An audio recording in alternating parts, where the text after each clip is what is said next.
Hey fellow foodies, it's Faye from faysfood.com. Today I'm going to show you how to make an easy recipe for salted caramel sauce, or caramel, however you say it. Either way, the sauce is very easy to make and very delicious, and it's a great time of the year for this. So we're going to start out with sugar in our saucepan. You want to make sure to use a heavy bottom saucepan so that you don't scorch the bottom of the caramel. And you want to pour the water over the sugar, and you want to make sure you submerge the sugar fully.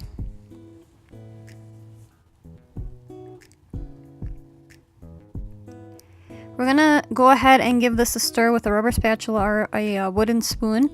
And what you want to do is basically stir it until the sugar is completely dissolved. It becomes more transparent and it just begins to bubble, just slightly. I have this over a medium-high heat, by the way.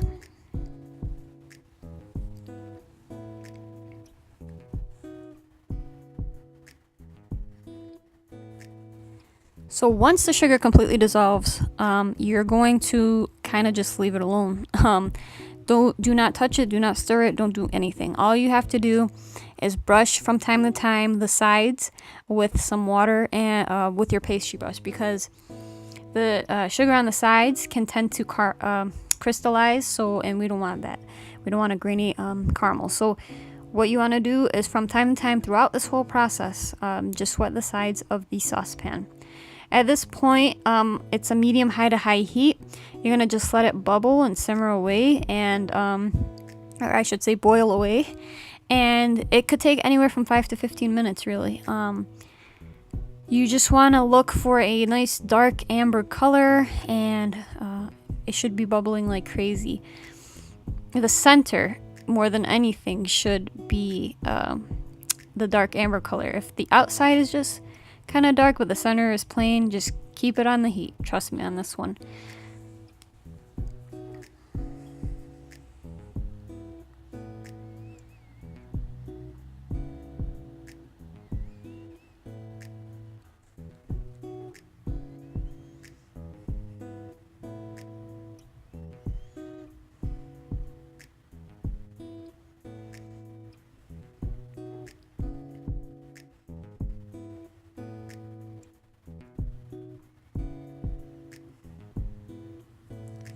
I tried not to edit too much during this portion of it, because I do want you to see kind of the chemical change that happens, how it just bubbles into a dark amber color that we're looking for.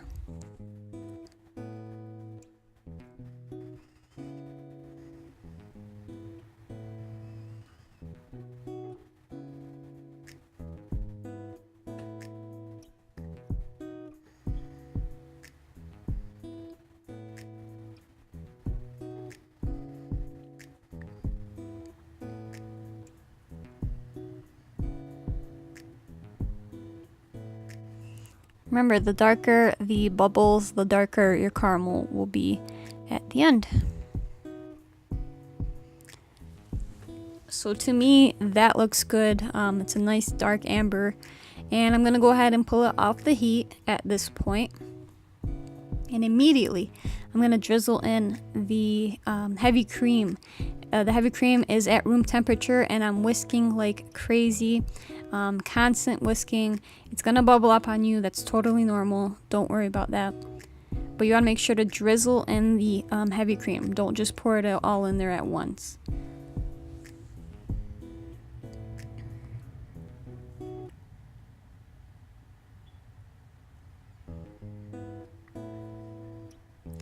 This is why having all your mise en place, all your ingredients, your tools ready to go is very important, especially when you're making caramel, though it tends to not work out if you don't have everything completely ready. So immediately after that, I'm going to whisk in some butter. The butter is, again, at room temperature. I cut it into little pieces as well. Not little, like tablespoon size pieces, to kind of just make it easier on me.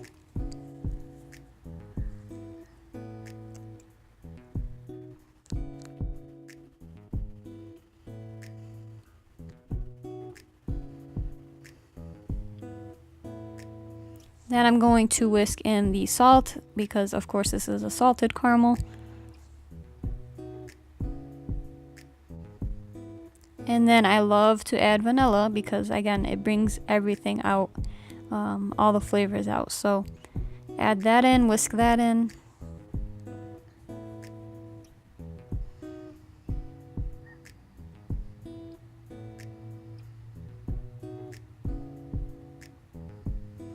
And then once that is done, all our ingredients are added in, we're going to move it to a different bowl and just really let it cool.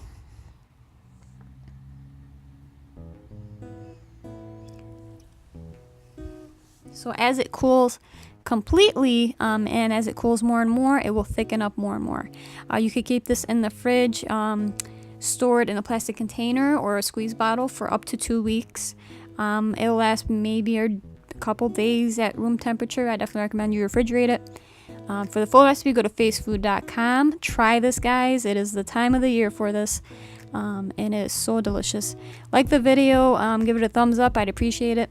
Comment below if you have any comments or questions. Share the video as well, and please do consider subscribing if you're not subscribed.